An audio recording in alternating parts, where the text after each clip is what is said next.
everyone. I am Anshita Singh, and today we are in conversation with Mr. Neeraj Jain. He is the Managing Director of Scholastic India. Mr. Neeraj Jain is also the President of Association of Publishers in India and is also the co-chair of FICCI. So without any further ado, let's talk to the man himself, Mr. Neeraj Jain. How are you, Mr. Neeraj Jain? Doing good.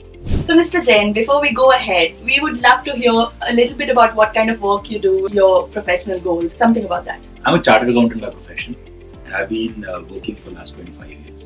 Almost 18 years I've been with Scholastic. Okay. Started with the finance function and gradually moved up the ladder. We at Scholastic work with schools closely to promote the habit of reading, and that's what kept me interested and kept me with the organization for so long. Right. In terms of my goals, I think I would like to do something which can impact the education in general and help the entire India become the leader. Absolutely, I think that's one great thought. And you are very actively involved with two different councils, organizations, FICCI and API. So how different are these two in terms of ideologies, and how do you sort of balance between the two? So to answer this, I think if you look at both FICCI and API, API is, if I have to use an analogy, right? I would say it's a large family, large family of publishers, right? Coming with into India, working into India with same set of principles and all those things. So it's like a large family from the same industry, right? So it becomes easier to navigate and discuss and do stuff there. FICCI, on the other hand, in terms of what both of them have been set up for is the same, because in FICCI also I'm co-chair for the publishing committee, and they focus on the publishing sector, right? Now when you're sitting in FICCI, one, it becomes a more expanded, right, because it involves a lot more players than players from API itself. Correct. It becomes easier for us to take whatever we've discussed in API onto FICCI forum and see that it gets its voice. Right.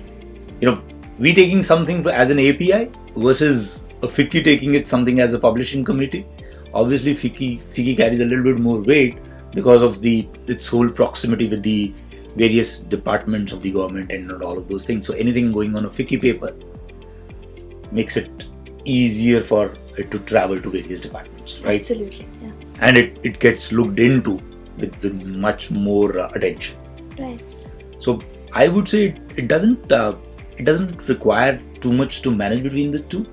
It's about extending from one to another, and if the purpose is same, if the objectives are same, which is in this case, it doesn't matter a lot.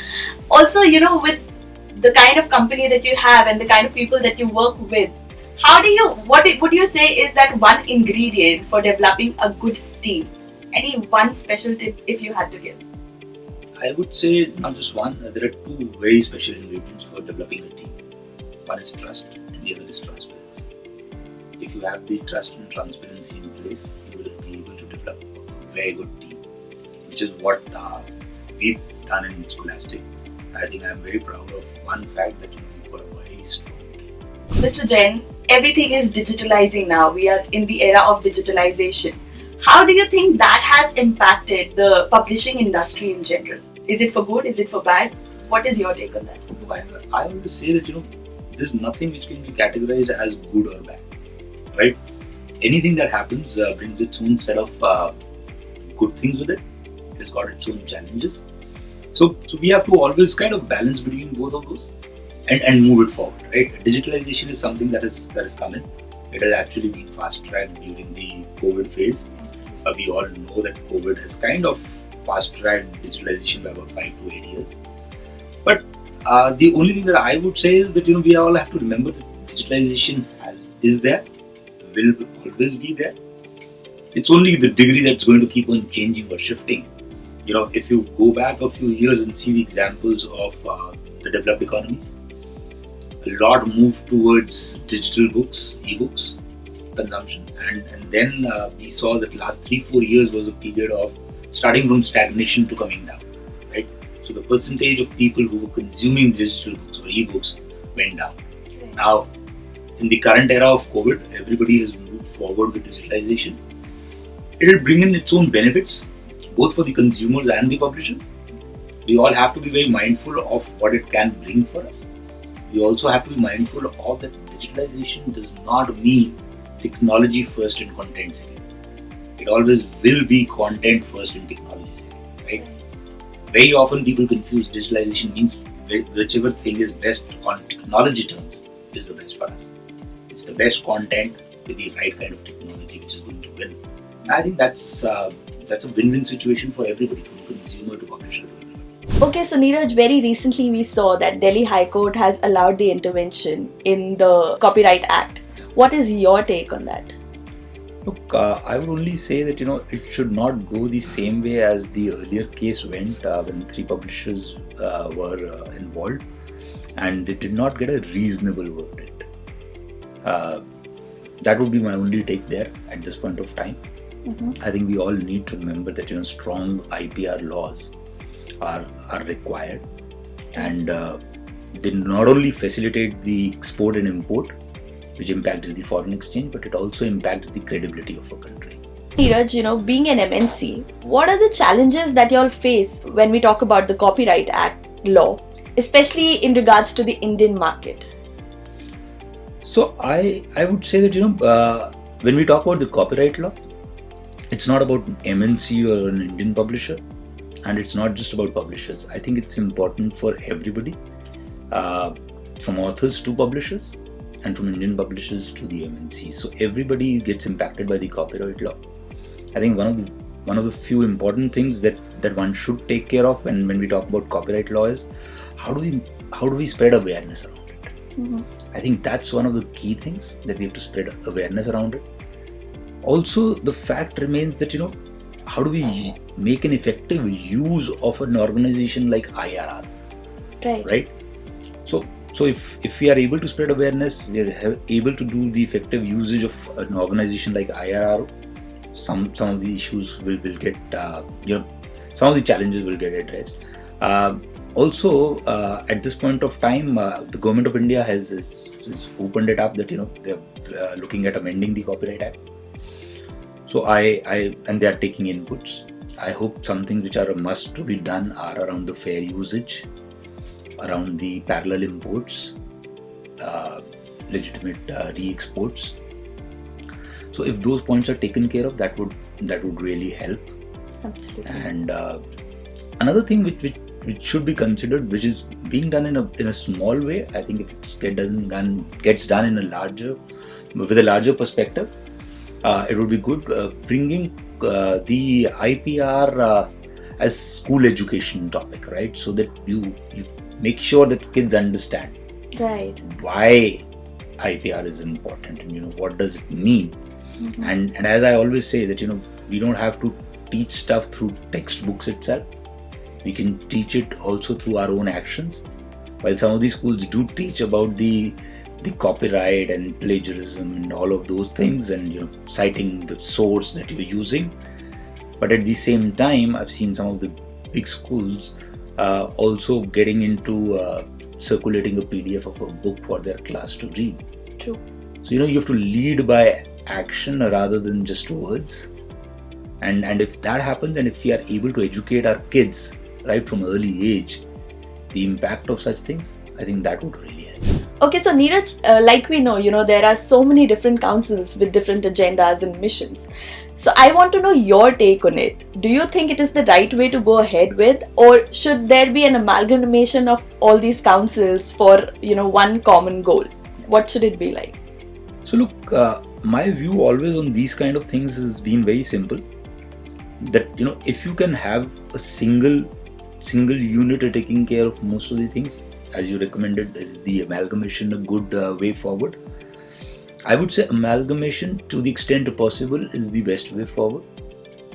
You might not be able to combine all the agencies into one unit, but if you can reduce the number of agencies that one has to deal with to a manageable number by focusing on what all can be done through one agency, that would be really helpful, because it helps you in two ways. One, it brings in a lot of ease. Right. As you see, there's a lot of talk about ease of doing business nowadays, right? So it actually serves the purpose of the government, right? Because they've been kind of attempting how to bring about this ease of business. Second thing is, when you have got too many agencies involved in various different matters, the interpretation becomes different by a different agency. True. Right? And that becomes very, very challenging for anybody to handle. So to the large extent, if they can bring it into one, if there are still a couple of things that you have to deal with somebody else, it's fine. But one should look at having a single unit addressing most of our. So Neeraj, we are in this pandemic together. So how would you say has COVID-19 affected the publishing industry? And also, how is the publishing industry dealing with it in moving forward? So, as you all know, COVID did impact all the industries, and publishing was not far to be left behind. It did have a lot of impact on publishing industry. But I think one thing that I wanted to say here about the publishing industry was that where the whole industry got together and came to help the consumers and customers. I think in that initial phase, a lot was done by various companies, various parts of the publishing industry, whether they were the school education divisions of companies or whether they were the leisure reading divisions of the companies. All of them came out with solutions which the parents, students and schools could use. A lot of resources were provided to schools free of charge. Like I still remember as soon as the pandemic happened, we at Scholastic opened up all our digital resources to our schools so that they could use it. So the first couple of months when schools and teachers were getting ready for the online delivery of classes, they needed resources then because they were also in that full planning phase. Right. So all those resources which we provided them free became very, very useful for them, right? So we saw a lot of usage around that. Schools were promoting it to their parents and students. Students were logging into it. They were reading books, ebooks through our ebook library. Various trade publishers were doing sessions with their authors, which were being done on Facebook, so that you could engage the audience. And I think that was a big plus that came out during the COVID-19 initial phase, that everybody was trying to see what could they do to help each other, right? Absolutely. I think that also opened up a lot of stuff in terms of what was the way forward, right? We all are talking about, what's the way forward now, post-COVID. We've always started talking about that, once this is over, what is the post-COVID phase going to look like? Correct. Is it going to be completely digital in classroom, or is it going to be blended? So I think our take there is that it's going to be blended solutions, which are going to take prominence going forward. And all of us are working towards finding those blended solutions. Government has come up with the NEP recommendations. Now, once you marry both of these together, I think a lot more would be coming out, which would help not just the schools but the parents in terms of addressing the reading and literacy gaps that have occurred in the last 1 year. Because everything said and done while the schools were online, there's a lot of reading and literacy gap that has come in, right? Absolutely. Now all those need to be addressed, and I think the blended solutions that company like ours and all the other companies are thinking of would help address those gaps. We at Scholastic did a lot of things which could help the schools. We came up with teacher development programs on online delivery, trained a lot of teachers. We had a couple of programs running which were around language proficiency for students. We had programs on writing. We've done a program where we've already kind of created 450 student authors through that program. And during this pandemic time, it started in June. From June to December, it's around 450 new student authors who've gone through a process of being coached, and then they've come up with their stories, and their stories are now getting published. Wow. So now these books would be available for all students to read. Now, those are the things that came out of during this pandemic time because everybody was in the experimental mode, right? Correct. As I talked about the language proficiency program, I think that's one of the things that we are very proud of in terms of what we've done in the last 8-9 months is this language proficiency program, which we're getting very good response for, and hopefully it would address, as I said, the reading and literacy gap that has occurred in the last 1 year.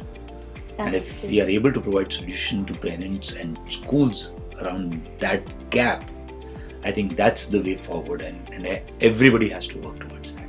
Absolutely. I think you all have done a great job even during this pandemic in bridging the gap, and that is, I believe, the way forward.